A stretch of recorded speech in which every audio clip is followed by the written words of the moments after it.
Fair, and it has been hurtful. He still refused to acknowledge me. Well, times was very hard, and my mom was a working girl on the streets. She was heavy on drugs.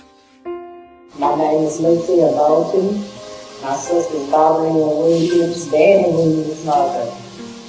She's a prostitute, and she, hung around on the streets on 17th and Main. She met him on the streets. I was told that she was with him on 13 occasions.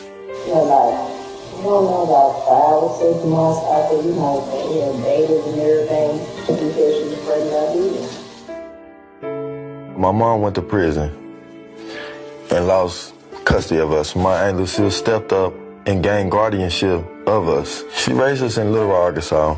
At the time, we was from group home to house. My Aunt Lucille wanted to have a father in my life.